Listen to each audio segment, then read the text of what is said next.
Hello, everybody. Today is day 322 for me. It is March 30th, 2017 to everyone else in the world today. I had an idea earlier today as I was on the treadmill about trying to explain, and I was going to call the video like empathy, what I want from people. And I even went to the point that I was going to do like puppets and I guess at that point it really wasn't improvisational because I had thought about it, and my goal here is really to be off the top of my head, to be as realistic as I can be. But anyway, so I will do the same thing, but I won't do it preconceived. First of all, again, as this is a transition blog for those interested on where I'm at on my 372nd day of hormones. From a biological point of view, I noticed today as I put on my blouse that this blouse has a bit of like an empire waist to it. And so it's gathered like right under my breasts. And as it turns out, I have breasts now. Who would have thunk it, right? I mean, I knew that before, but not, they're not as breasty as I want them to be, but I'll take what I can get. So that's positive. So that's that. Now, the other thing that's going on, and this has to do with previous videos about my trying to have gender confirming surgery, is that I weigh too much. And in the last week, I have really made an effort to do that because it was a week ago that I went and found out I was too fat. Even though I think I suspected it, but I needed, I needed someone in a lab coat to tell me I was too fat. I wouldn't believe it otherwise. And I'm happy to say that, or maybe I should just say the fact is that in the last week I've lost around 10 to 11 pounds, depending on how you count it. At what point did I start, whatnot. But a week ago, tomorrow, 7 days ago, I was about 11 pounds heavier. So in the last week I've lost about 11 pounds. I don't think I'll be able to maintain that. However, I'm going to continue to try, whether through increasing my exercise or decreasing my calorie intake over time. The consequence of such a diet, as you might expect, is all over my body aches. I can feel my muscles, especially in my legs, because my legs have been doing most of the exercise. I walk on a treadmill, walk outside. My legs, when I'm sitting in a chair, my legs are going, thank goodness she's sitting in a chair. I can just feel them pulsing right now even. My legs are pulsing because I've already done like 7,000 steps here before 10 o'clock in the morning. I get up at 5 and I walk, and I take a break and I walk. And it's one of those things. It's like when I'm not walking, my body says, oh, thank goodness, but I can feel it. And I've also doing strength training 3 times a week. And so I'm doing, late weightlifting and stretching and sit-ups and push-ups and everything. So my body is just all over saying, what in the hell are you doing? So that's externally. Internally, on the inside, my body is also somewhat rebelling because I'm making it eat itself.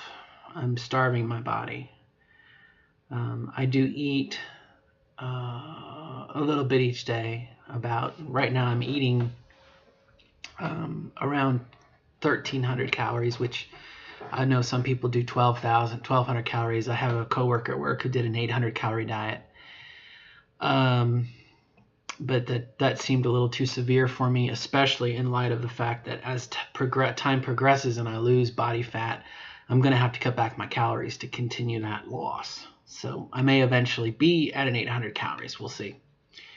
But, if externally my muscles, my skeleton, my structure is going, stop.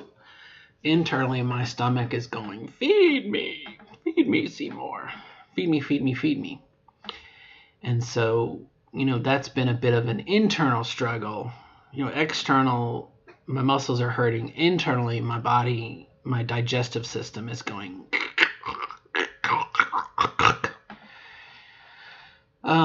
which is good. It's hunger. And emotionally, I'm up and down because food is a comfort item. Even though I didn't eat junk food before, I didn't eat period before. Now I'm eating, when I'm eating, I'm taking in fuel that is carrots and whole wheat crackers and protein, solid protein like tuna fish. All of the nutritional elements that a person consumes has been reduced to just the very basic bare bones. I'm taking my vitamins. I'm eating my protein, and I'm eating vegetables and fruit and a little bit of milk. Again, I'm following the USDA diet guidelines. So, again, I accept, it's by design. The hunger is by design, and I've recognized that emotionally by design. I know up here in my brain, in the control room, Captain Kirk and Mr. Spock are doing the best they can. Scotty's doing the best he can with what he's got, but really pushing it to the limit, and trying not to burn out the dilithium crystals, as it were. So again, back to the idea of this being a transition blog, I'm really putting myself through a lot of gymnastical, active. I'm making myself go through a lot of obstacles, physical, mentally, and emotionally. So what am I expecting from people? What kind of empathy am I looking for? I've kind of always said, Carol Burnett said that if you wanted to experience childbirth, take your bottom lip and pull it over your head, and that's childbirth pain. My take on transgender issues and transgender pain, if a person really wants to know what it's like to be transgender, one of the things they can do is take their finger and bend it back until it hurts and hold it, and live that way for a couple of years. And that said, that's what it's like, I think, initially. For me, it was that way for 20 some odd years. And then I got on hormones, released the hand, and wonderful, wonderful, wonderful. So what is it like then to try and have surgery? Or to get to the point where in my case, where your paperwork is in, you're done, you've met all the requirements, you even have the money to have it. Hello? And you can't have it because you're too fat. Or, reduce that to its variables. Say you're skinny, you have everything, but you don't have the paperwork done. Or, you have everything, take one of those variables away. Whether you're, you have to prove you're emotionally stable, you have to see a psychologist. If you don't have access to that, you don't have health insurance, take away any one of those variables or more than one. And being transgender is like taking your dominant hand, what you write with, and putting it in an arm sling, or even better, tying it behind your back. But I realize that's not really, it's fictional. But get an arm sling. Take the hand that you write with and put it in an arm sling, and try to live. You can do it. You can drive a car. You can eat. You can do all these things. but now you're handicapped. And it's like, okay, this isn't need, it's something you need to do, and you're going to mildly suffer, but you can cope with it. But, in my case, it's that way until I lose the weight. And my fear is that I may have run off some people because, it's very easy to get jealous. I know I can be jealous of women, trans women especially, who are definitely younger and further along the path, and they have their shit together, and it's hard not to be jealous. It's hard not to be jealous. But I know that the grass isn't always greener on the other side, and everyone has their things. And I'm very thankful for the opportunity where I'm at. I have a 10-year-old daughter, and she's been really cool with me. She's bared with me. I have a thing here. This is my nail polish, and I kept on finding my nail polish was dried out, and it turns out my daughter has been painting her fingernails with my nail polish. And so it's one of those things that my daughter and I can talk about makeup and stuff, and as not co-equals, but as two women, and that's a huge step. I always try and tell her not to get the hooker red. Every cross-dresser, every trans woman that I know, you always start out and you buy the hooker red lipstick and you never use it. So just save yourself $6. Don't buy it. Yeah. So I'm counting my blessings, but again, it's emotional. I had an argument with my weight coach because my weight coach, I've been on a program since January to lose weight, and I've only done I've been up, down, up, down, up, down, up, down. And a week ago I was like, to hell with this, I'm gonna lose weight. And my weight coach is like, but it's not healthy, it's not it's not sustainable, it's it's like a hokey soup diet type thing.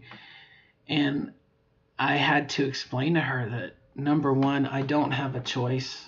And that's something that I think trans issues, people tend to think, well, you'll be okay, or just ignore it, or it'll go away, or whatnot. No, you don't have a choice. You have to deal with it at some point. So for me, having surgery has become that, it's gotten that severe.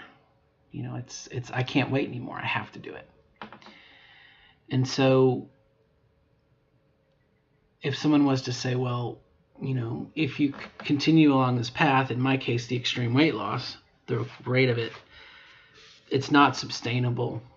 You run the risk of hurting your body. You run the risk of doing damage. At this point, I'm like, but, there's a chance I might do something wrong and hurt myself. But if I don't have the surgery over here, I'm going to kill myself. If I can't have it, I know it, And so, which is a chance of hurting your liver or your kidney or whatever else, pulling a muscle, hurting a possibility of hurting yourself, as opposed to death, which is 100% bad, which is the lesser of two evils. And so that's been kind of a challenge this week. And luckily my weight coach is once I explained to her that I understood weight loss is temporary, and as I've said repeatedly in the last couple of days, unfortunately for the people who've watched all the videos, I am not doing this as a lifestyle change. I'm not doing this to make myself feel better or whatever. I am totally losing weight for the surgery. And I fully expect to, if I should be so lucky or blessed to have the surgery, and that's my point, that's my goal, that's my objective, afterwards, I totally will guarantee I will gain a lot of the weight back. Okay, simply because biologically, this is the way my programming is. This is the way my DNA is. But I can't be the way that I am and have the surgery, so I have to be something I'm not. But that's just the way that it is. All right, so I'm out of time. Good luck. Just from other people, empathy. Just say thank you for sharing with me. That's the best thing you can say, and good luck. I'm with you. I'm here if you need me. That's the best thing you can say to me right now. All right. Bye.